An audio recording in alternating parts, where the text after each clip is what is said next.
Hey everybody, welcome to another episode of Defense of the Patients. We are here on TI Hype Week. So I don't know what episode this is, I don't know what day of the week you're hearing this, because spoiler alert, we're recording them all way in advance. So I'm Cyphus, obviously. I'm sitting here with the Grand Wazoo. How's it going, guys? And today's guest, you know him, you love him, Capitalist. How's it going, Cap? It's going good. It's a pleasure to be back. Yeah, well, we appreciate you coming on. We know it's super late over there in Germany. What time is it for you right now? It's about 1:20 a.m. Oh, Jesus, you're a saint. Absolutely. I mean, I enjoy the podcast, so anytime I can be on podcasts, I'm happy to be here. Well, we appreciate it. So you were invited to TI. Yep. That news is going to be breaking for everybody by the time they've heard this, or when they hear this, they'll have known that by now. Mm-hmm. Are you looking forward to it? Are you psyched to be back? Absolutely. I'm very excited. I am. What's great for me about this round of TI is I feel like I've made another progression. So the very first TI I got invited to was the International 4, which I was doing group stage for. And at the time, I was hoping there would be some sort of opportunity to be able to prove myself at the group stage, and maybe they'd pick me up for the main stage if I did well enough, because they hadn't determined main stage yet, or at least I didn't know. But that wasn't the case. They'd already decided everything in advance, but that was my idea for TI4. I was like, okay, got group stage. Maybe I can make main event if I do well enough. But there was no opportunities there. Then I went to TI5. I was one of the 4 play-by-play casters for the main event. So I was like, great, I made main event. That is something that I wanted to accomplish this whole entire time, and I finally did it. And then this year, I'm going to be, again, casting for main event. The next progression for a caster would be getting a higher, if you just look at it, the prestige of the games is what kind of determines the difference between the play-by-play casters once you reach that very top level. So if I can get grand finals, obviously I'll be super, super stoked. If I can get lower bracket or upper bracket finals, that is also acceptable for me. But I already know I've progressed at least a bit for this year, because I'll not only be doing main event play-by-play casting, but I'll also be on the desk. Which I think I'm one of the few people doing that. So, and I was going to say, we've seen a huge development in terms of your career, in terms of panel work and working on the desk. You've kind of shown yourself as a jack of all trades over the past couple years. You're not just a caster, you're kind of a man that can work any part of an event. And what has that taught you about your casting, working on the panel, and what has casting taught you about the panel this past year or two? Let's see. I think doing panel has influenced my casting a bit more in the aspect of loosening up. Because being on panel, it's really important for you to bring the entertainment aspect, because you're obviously during the break, right? You're in between games. This is the point in time where people will oftentimes walk away from their computer to go to the bathroom, get some food, whatever, to prep up for the next game. So if you're looking to be able to keep people there, it's because the entertainment, it's because the analysis, it's because there's something about the desk that is so enticing that they're actually going to sit there and watch instead of just zone out, play solitaire or whatever while they wait for the next game. So it's really important for you to be loose. And I watched a lot of panels going into some of my panel work before. I watched a lot of panels. Watched a lot of hosting. This is actually something I learned from James Harding. I watched a bunch of hosting for the Grammys and that sort of thing, where they bring a celebrity on, right, for Oscars or whatever. They bring a celebrity on, and he hosts the whole entire thing. It's usually some really charismatic guy, and I learned just about certain things that you do on stage, about certain mannerisms, certain things that I liked out of people. And what I discover the most is that esports panels, especially, I think, are just really stiff.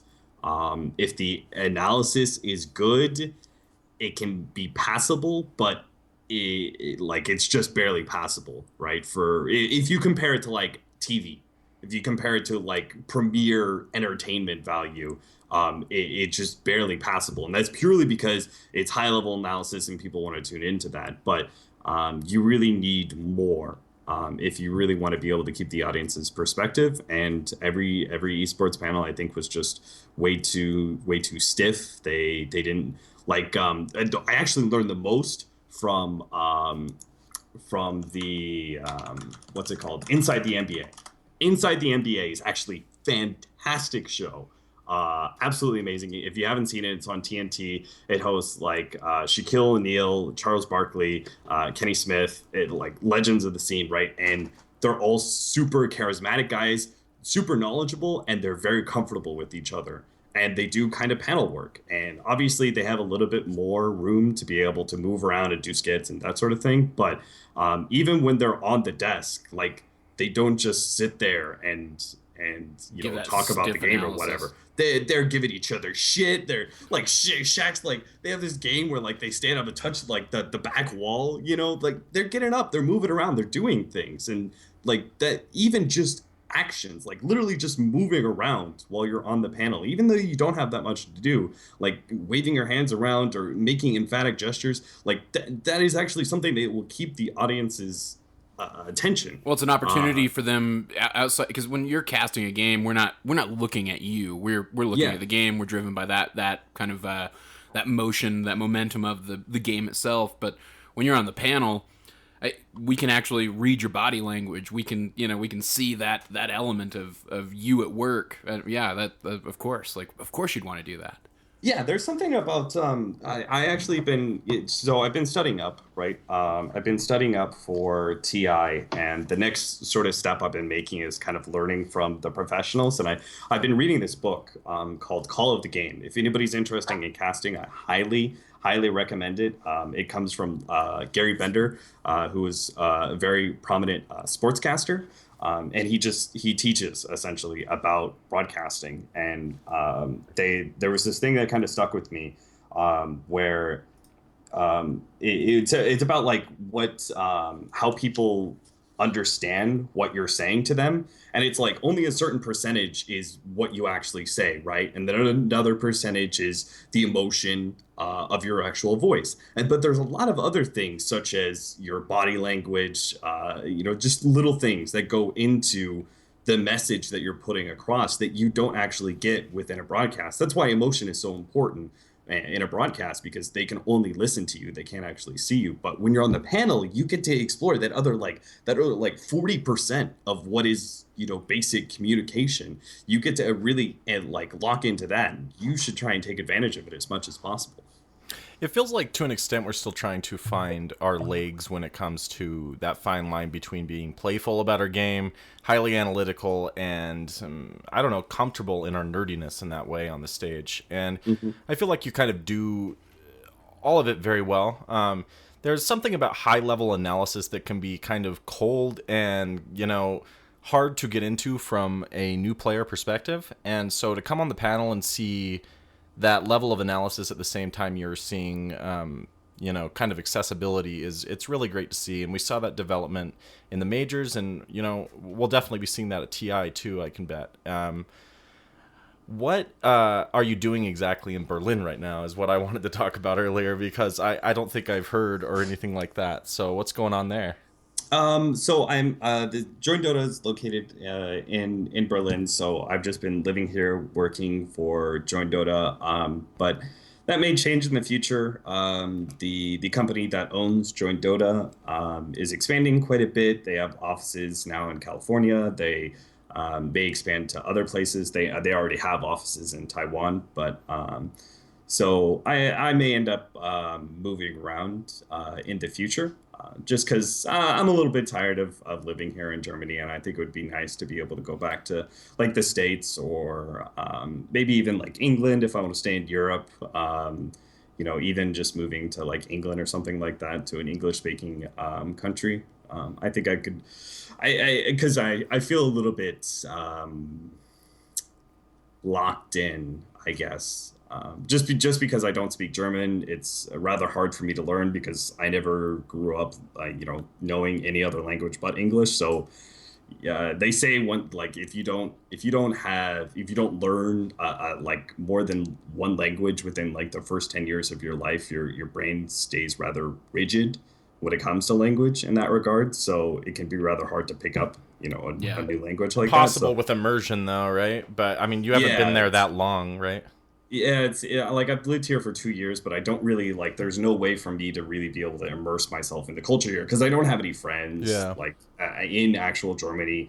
I'm not really friends with my coworkers so much, and when I am at work, it's all English. It's a requirement to be able to work for the company is that you have to be able to speak English. So everyone's speaking English there, so it's I don't really have the opportunity to be able to learn past just playing with my apps and stuff like that. So in that regard, I'd like to be able to try and move to a place where I can develop more of a social life that is outside the internet, essentially. Because I've been doing internet social life for a very long time, going all the way back to high school, And I can see that totally wearing on your psyche after about 2 years. It's a strange form of isolation to be kind of that far from home, but still interacting with everybody with regular consistency. Yeah, you're still working your ass off, so I guess that keeps you from going crazy, right? Yeah, a lot of travel. Honestly, events are my favorite part of this job. Not just because of the actual event itself, not just because of being able to see fans. Like those are all cool things, but honestly, it's a lot of it is the social aspect. Like I love being able to, because somebody asked me about this actually in an interview for ESPN. They asked me, it was like, are there any rivalries or anything like that? I was like, honestly, the Dota scene is like very family like we all get along. Yeah, there's been some problems in the past or whatever, but when I go to a major or something, like I can't wait, because I get to see like the BTS guys. I never see them at events, right? Because we're always polar opposite of each other. They're doing Star Ladder, we're doing whatever, ESL1 or whatever. We're never at the same event together. So the really big events like Epicenter, like the majors, like TI, is the only chance I really get to see them. So, I was going to ask you, you live in, or you were from the Washington area, if I remember correctly, right? Mm-hmm. Yep. So, any trips to go see family, friends? Do you still have folks living in that area when you're going to be in Seattle? Yeah, actually, every single time TI is just kind of like a free trip back to America for me to see my family. So I usually spend about a week to go see my mom, see my aunt and uncle, my cousins, and that sort of thing. This year, it's dependent on whether or not my girlfriend gets a visa to the States and can join me for TI. If that doesn't happen, I'll probably just head straight back. But yeah, it's usually a good opportunity because my mom lives probably 2 hours south of Seattle. So I just take a train ride and head down to Vancouver, Washington, and go see her. Has she ever come and watch you cast or watched you at work with any of that? Yeah, she did for TI5, and she will do it again for TI6. Nice. Yeah, she specifically, I even told her, I was like, no, you can come on the weekend, because obviously I don't know what I'm going to be casting, right? So Saturday, what are the last 2 days of the events? Is it Friday, Saturday? Yeah, I think it's Friday, Saturday. Yeah. So Friday, Saturday, there's a chance I might not be casting, and I was like, yeah, just come up on one of those days. If I'm not casting, that's fine. I'll just get to hang out with you more, and show you around and stuff. And she was like, no, I want to be there when you're actually casting. So my mom is very supportive of my career, and she's very busy because she works as a controller for a company that worked for the government, but she's a very busy person who renovates houses and that sort of thing, but she still takes the time to be able to at least try and understand and experience some of my job. What do you think her basic understanding of Dota 2 is? Do you think she even has one? Free to play. that documentary is about the basis for my mom's understanding of the game. that little intro that they do, that is all she understands. Okay, yeah. I suspect it's that way for a lot of people with their parents and coming to see that kind of stuff. But it makes you wonder because was it Manila they were talking about? Wasn't it Moon Meander's mom who literally watches everything he does? And yeah. I wonder. I start to wonder, like, how much of the game is she, somebody who's exposing themselves to it over and over again. I mean, how much of the game are they starting to take in and starting to comprehend just from watching? Yeah. I think for the most part, my family is, in fact, all my family is really supportive, but most of them don't really understand the game and haven't really tried to. They just are like, whatever makes you happy. And plus, you don't really need to understand the game to understand what I do, right? Yeah, like my mom can listen to my commentating and just, listen to my voice and, listen to the funny things I say or the stupid things I say and the hype and whatever. And she can appreciate that even without knowing the game. So I was meaning to ask you, where do you see yourself going in the next couple years? Do you see yourself sticking with Dota specifically? I mean, I know you put years and years and years into it, but with your growth on the panels, do you see yourself kind of shifting into more of like a red eye role if you can, and kind of doing multiple games, multiple events, etc.? So anybody who's ever worked with me, like, for example, the CEO of my company, Toby, could probably tell you, anybody will know that I am always kind of planning for the future, just because I love esports and I want to be able to stay in it as long as possible. The thing for me is, I think I am very fortunate in that the game I'm really passionate about happens to be a game that I think will have a lot of longevity. I think Dota 2 will be around for quite some time. That being said, I'm still trying to prep myself as much as possible for that inevitable transition that all esports has. I mean, it's just gonna happen, right? Esports, it's not like regular sports. You gotta kind of keep going with the flow.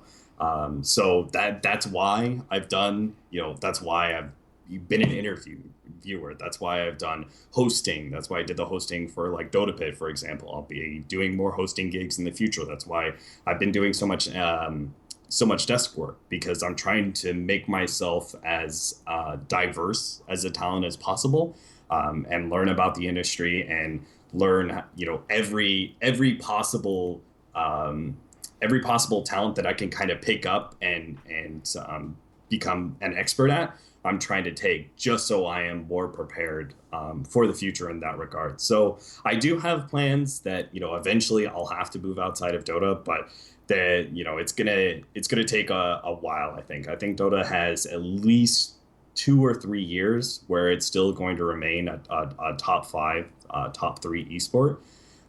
So I don't really have to start planning, what game I'm going to be moving on to just yet. But I do want to stay in esports, another 10, 15 years. And that probably means if I'm going to stay as a talent, maybe I move into, production side of thing. That's something I've never touched yet, but I can definitely pick up. Maybe I'll work for a company that gives me some production experience. I can move into that side of things, which is obviously a lot more stable. Or if I stay as a talent, probably going down the red eye path and becoming a host and trying to cover, as many games from a premier perspective as possible. You mentioned all these other paths you could take. Business would not be a bad path for you either, right? I mean, you've seen a lot how things go on behind the scenes. You've got a real good grasp of how esports work, and you see a lot of these kind of talents and stuff sometimes. I mean, I guess Day 9's a good example. They can transfer out and kind of become a brand of their own thing, their own business entity. You've got a following that could poise you to kind of do that already. And if this generation has proven anything, it's that these players that play Dota will follow you to your new projects and stuff. The internet never forgets, etc. So I don't know. I think that's interesting, watching your growth in that. You've grown a lot in the past couple of years, and we're really happy to see where you'll go further. But we do want to keep the topic around Dota 2 a bit more. Yeah. I know you hit 6K. That's your pinned tweet on your Twitter. Not anymore. So I was gonna ask. Somebody gave me a lot of shit for it. I can't remember who it was. I think it was like Swindles or something. Really? I thought that was a funny tweet. I didn't even. That's the thing. I think we were on the desk at like Epicenter or something, and he gave me a bunch of shit on the desk for it, and I was like. He's like, it's still your pinned tweet. I was like, I didn't even know it was still my pinned tweet. He was like, you know more about my Twitter than I do, apparently. Yeah, your tag was like, or the tweet was like, as a 6K caster, I can finally say. Because that was the meme, right? Like, Blitz and I always, Blitz hit 7K. He was like, as a 7K, as a 7K player, Yeah. It was just kind of like a joke between us. We never actually took the MMR seriously, but... How are your games going these days? You said you don't have much of a social life there in Berlin due to the language. Do you find yourself playing a lot more Dota over there? I am about as passionate for Dota as I've kind of always been. So I'm always playing Dota. I am not 6K any longer. I took a tumble. Let's see. Before Shanghai, I lost like close to like 800 points. I was at like 6,300. And I was like, all right, let's see if I can hit 6.5 before Shanghai, and something went real bad. Maybe I tilted really badly or something, and I went all the way down to like 5,500. And ever since then, I've been kind of like bouncing back and forth. Like a few days ago, I was one game away from 6K again, and then I lost 10 games in a row. Dota, it just happens. You better watch out, man. Slacks is going to be after your job. Yeah, you never know. Yeah, maybe we'll see. Are you still playing with Veggie Esports a lot? No. We only play for qualifiers. There was a brief period of time where we were actually kind of practicing a bit. That was actually really fun, really informative. But that was kind of like between Shanghai and Manila. I think that's what it was. I remember watching all those qualifier videos. I think we talked about it the last time you were on, but yeah, that was some of the most entertaining videos to watch, hands down, as it was. But as a Dota player, and as somebody who, both Wazoo and I are like getting into like amateur Dota 2 League, right? Mm-hmm. Trying to build competitive teams. It was just interesting to see the way that you guys communicated, the way you guys talked in every game, the way you worked and kind of meshed together. It's an insight, that you don't normally get into pro Dota whenever you watch it, So to see you guys at your, higher caliber of play and the way you were talking, and the performance you were, having, it was pretty fascinating to watch.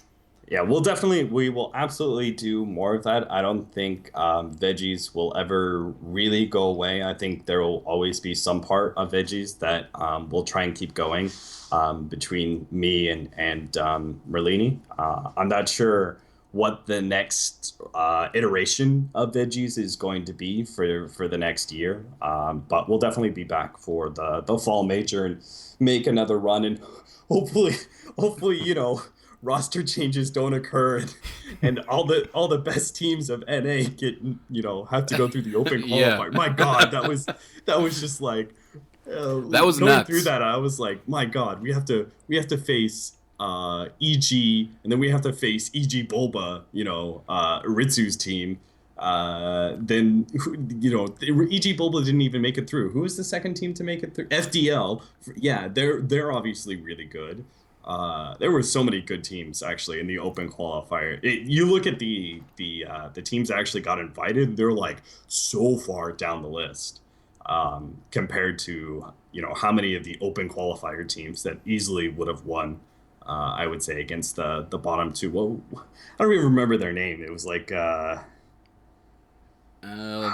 let's see. I remember because it was like during the group stage, they were like the final two teams to match up against each other, and they both hadn't won a game yet. I can't remember. I can't remember either. Anyway, but yeah, you're right. Like the open quals now. Let's see. Everybody's talking about Wings, of course, after Summit 2. Mm-hmm. Wings looking super hot.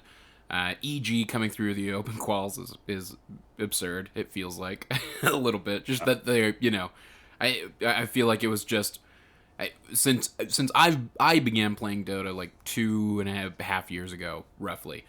EG was just invited to everything. You know, Mm-hmm. there's what so to hear them going through Team Secret going through the open And they're the quals. reigning champs, so like that's very indicative of like esports in general, I think, because you can have the reigning champs having to fight through the opens to get back to the tournament that they won last year. You know, it's really interesting.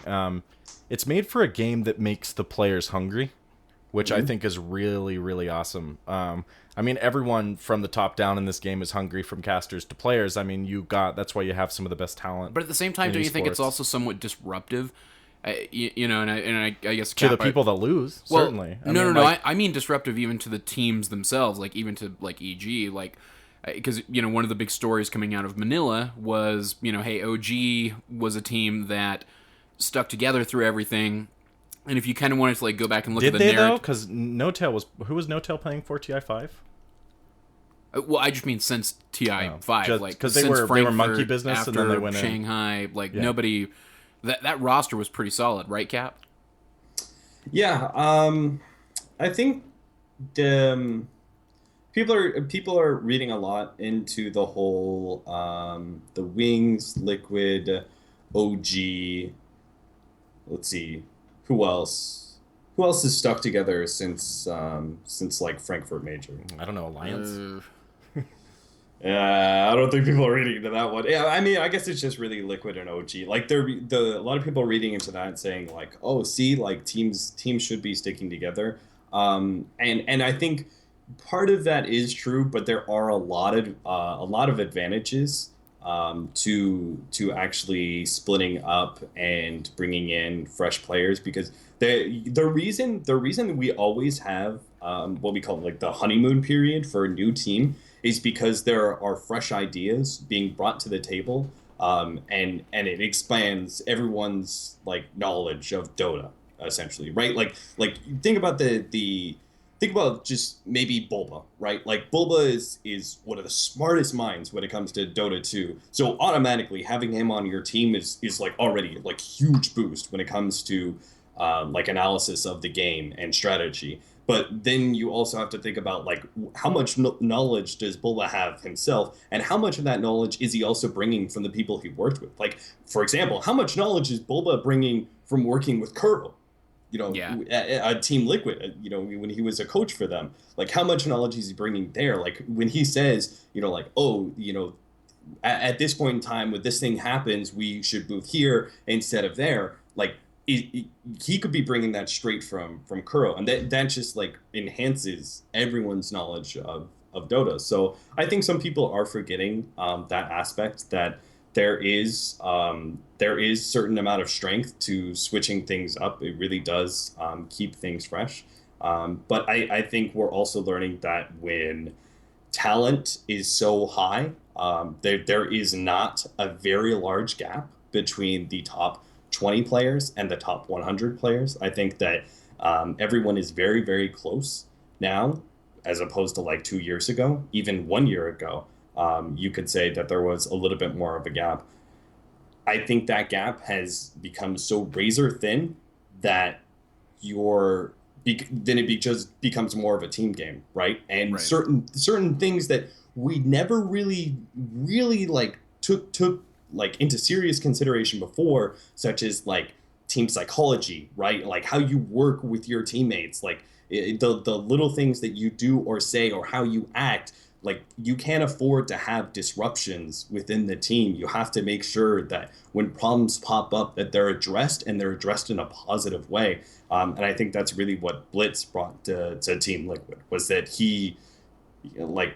Blitz he's a genius in many things, but one of the things I think he really does the best is that he is very good at being able to develop interpersonal relationships and understanding those. That's why he's really good friends with so many people, and that's why he was able to help Team Liquid out so much, was because he was able to understand, when Kuro gets, angry about this sort of thing because the strategy is breaking down because, Team Y, the player X isn't doing this thing, he's able to pull those things apart, pull that mess apart, and he's able to address each player and what they need to do and how they need to act, like attitude wise. Like when somebody gets told off, right? When Puppy tells you, you're being an idiot for doing this thing, go bottom.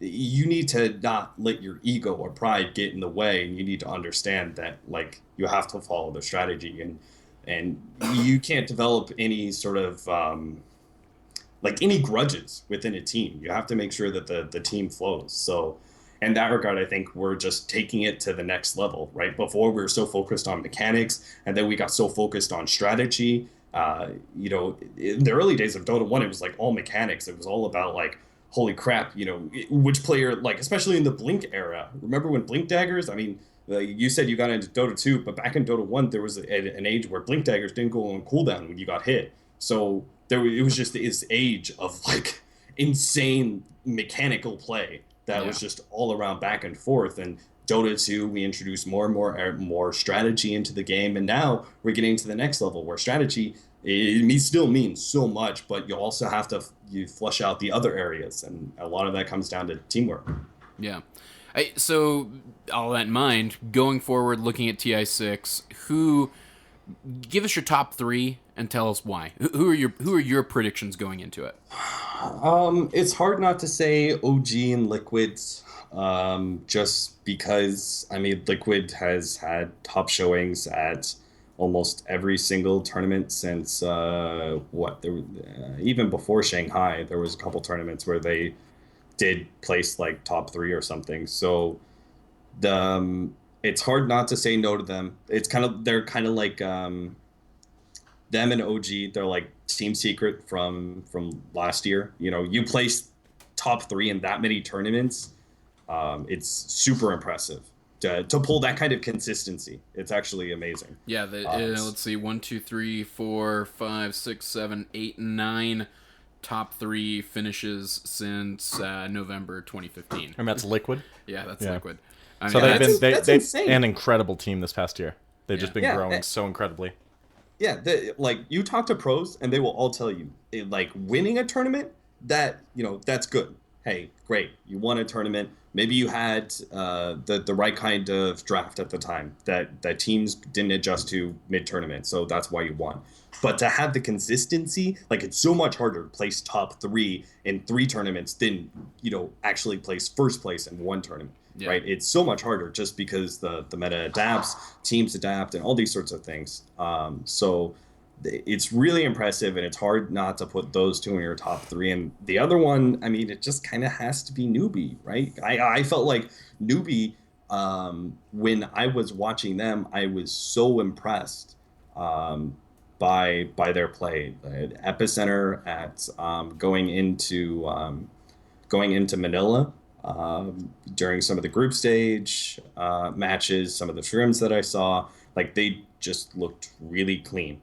I think they're actually right next to OG when it comes to team fight performance. Like they're all kind of where they should be, and they're all reacting the way they should be. Like you see very few mistakes, and the strategy is obviously quite good as well. So I think those have to be my top 3. But honestly, it's all so close that if you gave me 50-50 odds, right? You said you can have your top 3 and we will take or you can take the field.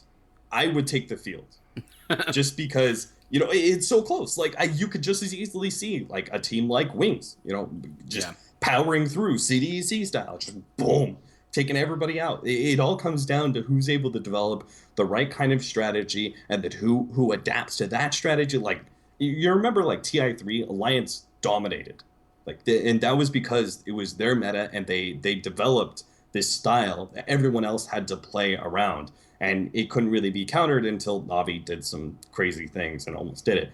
But that was just Navi at the time. Now we're seeing like when these bigger tournaments, it's no longer just one strategy comes out and teams aren't able to adapt. Teams are always able to adapt, and then you see the small incremental moves back and forth on how the draft moves from there. It's just like the smarter everybody gets about Dota, and the better all of these teams get and are able to close those kind of margins, close the gaps, the skill gaps and the strategy gaps between teams, and we're all able to understand Dota more. It means that the from day 1 to day 3, there's so many counters that go on back and forth, that it just becomes really fun to watch from a strategic aspect. If you just like follow drafts and that sort of thing, we're able to just look at a draft and then get the outcome of game and then follow that through the whole entire tournament. Even that would be fun to watch, without even watching like the full mechanics of the game, just because of the back and forth of strategies from teams.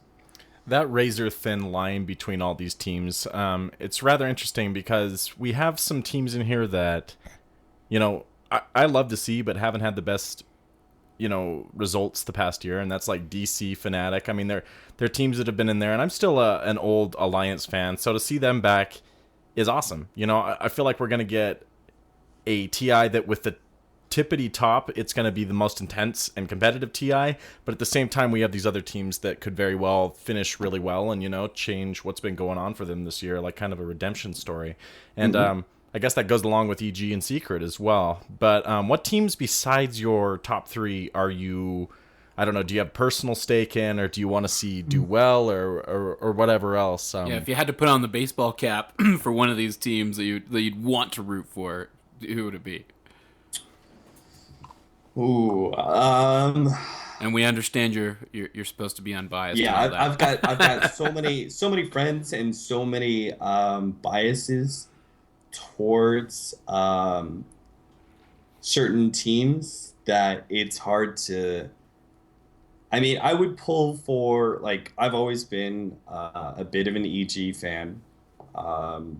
It's funny because I'm not particularly good friends with like PPD or Universe. Like Universe and I kind of get along, but like we haven't really become like full friends. Same goes with Fear. Samael and I have kind of talked back and forth. We're kind of friendly, but and then Zai I've obviously casted with, but like it despite not having any like real personal like friendships within that team, I've always been kind of a fan of that team for some reason. Is there some like maybe and I'll readily admit to this.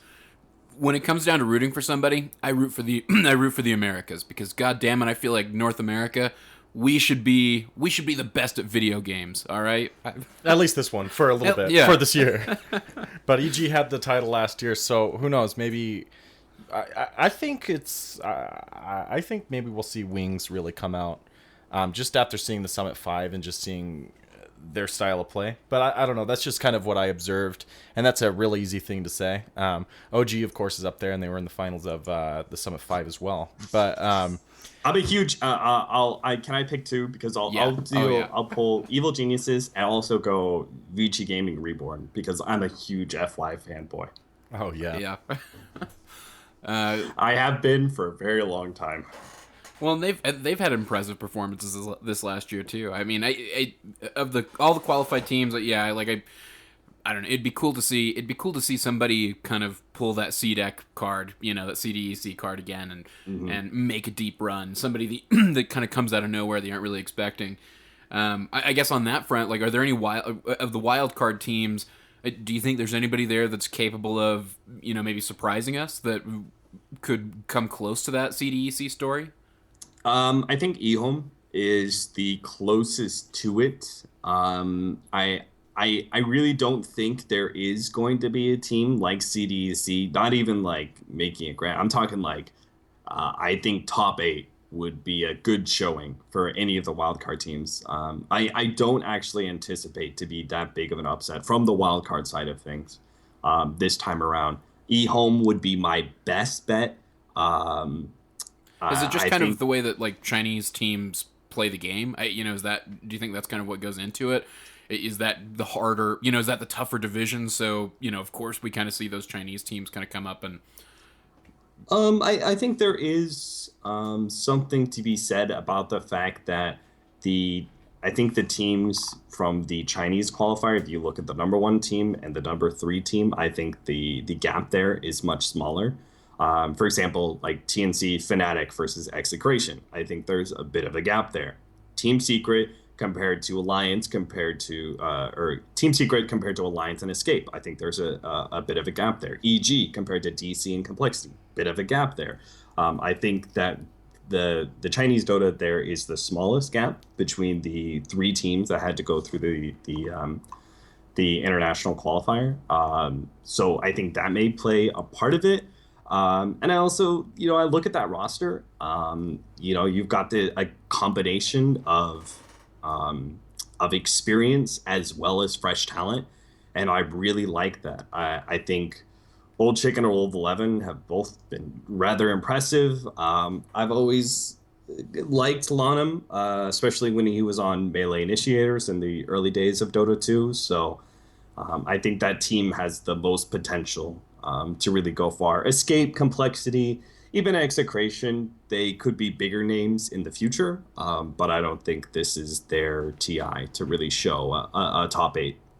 I think Complexity could go, but they would need, some things to work out correctly for them. eHome, definitely, I agree with you there, Cap. I think they could go deep. Escape, I mean, they just haven't been together too long, and that's Cinderit's team, right? Yeah, that's Cinderit's team. So, you've got some really good. They're all very good from like a mechanical point of view, but they just haven't been together, and they're going right into TI wildcards. It's like, yeah, you look at the names in that team, like the two newcomers, Kezu and Yapsor. Like I will bet so many thousands of dollars right here, right now, that Kezu and Yapsor will be considered like top tier. Like even among the tier 1, they'll be like. People will be looking to build teams from those two. I think they're that good, and they have what inspires so much faith on my part in them is the fact that I think they have the right mindset to become better. Like Kezu's just like a monster. Like he just will take as much criticism and as much help from anybody he can get to become a better Dota player, to make his dream essentially work. Yapsor, I mean, if you know that guy works so well in a team because he takes criticism pretty well. He is just a fun, lighthearted guy, so it's a guy you want to be around naturally, which inspires, that kind of team bonding that we were talking about before. His stream is very informative, Yapsor, so give that a check. His stream is incredible. And full of memes. Of memes. He's a very entertaining guy. I love that guy so much. So those two, I think, again, I don't think this is their TI. They might not make it out of the wildcard series, and if they do, I don't anticipate them making top 8. But I still think that the individual members of that team will definitely have some top 8 places in next TI. So, moving on from TI, what else do you have coming up in the near future? Well, the international is always kind of like this tumultuous period for teams, for players, and even for casters. So I actually don't have my plans for after TI entirely set. Last year I was pretty set on staying with Join Dota, but I never knew. It was just kind of like, well, if there's something that comes up, maybe I would move on. Kind of the same thing going on right now. If something pops up that I feel like is more of an opportunity that will allow me to grow further, because that's the biggest thing. I always want to keep growing. I don't want to stay stagnant. If it's not becoming better play-by-play commentator, then it's got to be becoming better at something else within my job, so I can make sure I have a career in esports. So I think there are opportunities both here in my company and also elsewhere. It's just what are the best opportunities. So I'm not entirely sure what my plans are after TI. A lot of that will be settled in Seattle. But yeah, whatever it is,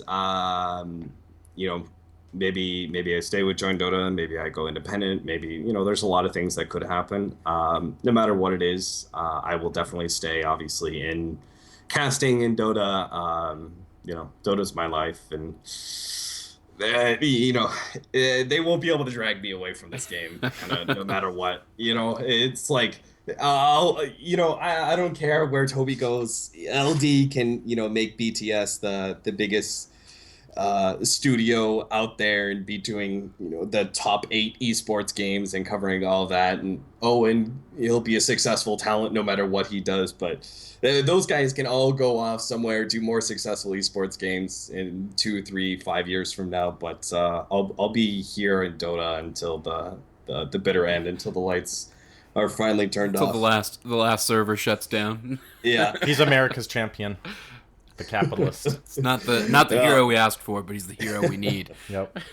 The hero we need to cast and to see coming up at the International Cup. We can't wait to follow your career more. You're definitely an in-house .p favorite. We've had a lot of talent come through, and all of the conversations we have with you are really informative and entertaining. So really wanted to thank you for stopping by. Thank you. Anytime, guys. Anytime. So we are going to wrap up. If you guys want to see Cap, well, you're hearing this the week before TI, so you know where to find him. He's going to be all over the place. You're going to see him casting games. Just tune in, check those things out. But of course, if you want to follow him in the meantime, find out what he's up to after the fact. You can follow him on pretty much all social media just by looking for @DotaCapitalist. That's Twitter, that's Facebook, that's Twitch, that's everything. So go shoot him a follow. Give him a shout out. Tell him how you thoroughly enjoy those casts, his play-by-play. Root for him. Tell him how we need him at the grand finals this time around. We're sick LD. We've seen too much of that guy. What I liked, too much Kobe. Come on. Yeah, seriously. For anything else, do it for Blitz, guys. Do it for Blitz. Have Blitz Capitalist needs the grand cast finals. the 10v10 again. Oh yeah. There you go. I'll be honest. I hope they don't do the 10v10 again. Yeah. It feels like that faded into They obscurity. can make a better all-star cast than me and Owen. I think they're like Owen and what would be a good combination like that. You two You were and Blitz, were the best part of that though. Yeah, Like, that's true. You two were. Your guys' energy was crazy during and that thing. yeah, it was good. It was the right. It was just the right hype without being, this is the one of right my fluff, big criticism I guess. about some casters is their excitement seems feigned. You know what I mean? If I'm screaming at someone running away and it just sounds completely like fake, like I'm not in the moment, it turns someone like me off. It might not other people, but in that moment, you guys were like 100%, like the atmosphere was electric. So I hope for more of that. We'll be there. Yeah, we'll stop by and see you. You guys were the best part of that 10v10 because you were having fun with it. Like I felt like, because the moment I saw the 10v10, I turned to Wazoo and Roland and I was just like, nobody's gonna play 10v10, right? I was like, that's never gonna happen. We'll just keep playing 5v5, and I felt like you guys got the kind of like ridiculousness of it, but had fun with it anyway. Because I mean, that's what it was there. It was there to be that little spectacle break in between, with everything. Yeah. So you guys were the best part of that. So I hope they keep you for that. And I hope TI this year is even bigger. I had a dream that they got Led Zeppelin to reunite to play TI, and I was like, holy shit, how much money is in esports? And it's just like hundreds of millions, but it was incredible. So who knows? Hey, Dead Mouse that's last true. year. What will beat as Hotbit likes to call him, Dead Mouse 5. Dead Mouse 5. Yeah, it was quite the show. But you want to wrap us up there? Yeah, Cyphus? I will. All right. If you guys want to find us, we're at defenseofthepatients.com, defenseofthepatients@gmail.com, all that good stuff. You know where we are. @p_show on Twitter. Search for us on iTunes, Stitcher, all your favorite podcast apps. We've got a meetup. We're going to be recording shows live Monday, August 8th, Tuesday, August 9th, Wednesday, August 10th. Somewhere around 7:30, depending on traffic and when the event wraps up. We're going to be heading to Royal Gaming Cafe. It's about 4 miles from the Key Arena. You guys can find us there. Come meet us. Come hang out with us and watch a show be recorded live. We'll be doing at least 3 of the shows that week live from Royal Gaming. And if you want to afterwards, we'll all be kind of hanging around and renting some computers and playing a little bit of Dota while we're away from our home stations. So look forward to doing that and meeting all you fine folks there. Cap, again, can't thank you enough for coming on. Thoroughly appreciate it. Absolutely. Anytime, guys. And good luck at TI. So until next time, this is Cyphus for Wazoo and Capitalist saying good luck and Godspeed.